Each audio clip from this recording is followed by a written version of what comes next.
किसी समय की बात है। किसी गांव में एक साधु रहता था।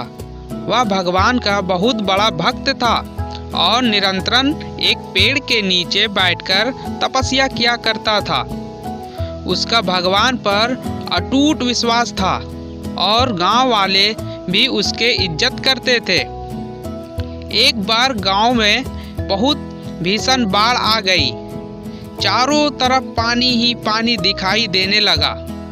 सभी लोग जान बचाने के लिए ऊंचाई पहाड़ के तरफ चलने लगा, लेकिन साधु ने वहां से एक टस भी नहीं हिला।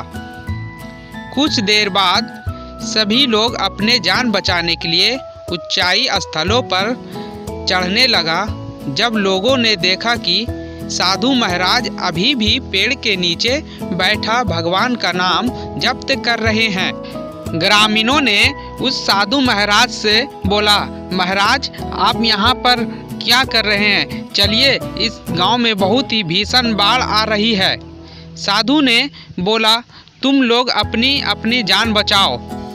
फिर गांव वालों ने वहां से चले गया और धीरे धीरे पानी का स्तर बढ़ता गया और साधु के कमर तक पहुंच गया। इतने में वहां से एक नाव गुजरी। मल्लाह ने कहा, हे साधु महाराज, आप इस नाव पर सवार हो जाएं। मैं आपको सुरक्षित स्थान पर पहुंचा दूंगा। साधु महाराज ने बोला, नहीं, मुझे तुम्हारी आवश्यकता नहीं है, मुझे तो मेरा भगवान बचाएगा।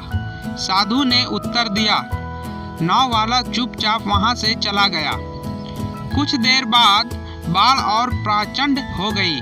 साधु ने पेड़ पर चढ़ना उचित समझा और वहां बैठकर ईश्वर को याद करने लगा। तभी अचानक उन्हें गड़गड़ाता हुआ आवाज सुनाई दी। एक हेलीकॉप्टर उनकी मदद के लिए आ पहुंचा। बचाव दल ने एक रस्सी लटकाते हुए उस साधु के पास गिराया और बोला, साधु महाराज, आप इस रस्सी को पकड़ लीजिए और मैं आपको ऊपर खींच लूँगा। साधु ने बोला, मुझे आपकी आवश्यकता नहीं है, आप चले जाएं। मेरा तो मुझे भगवान ही बचाएगा। कुछ ही देर में पेड़ बाढ़ की धारा में बह गया और साधु की मृत्यु हो गई।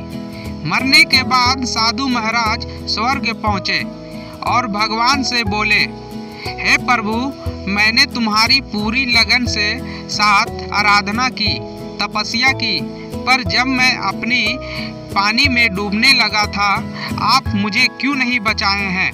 बताइए प्रभु। भगवान ने बोला, हे साधु महात्मा, तुम्हारी रक्षा करने के लिए मैं ग्रामीणों के साथ में आया, पर भी तुमने मुझे नहीं पहचान पाए। फिर तुम्हारे मैं नाव लेकर आया, जो तुमने मुझे भी भगा दिया।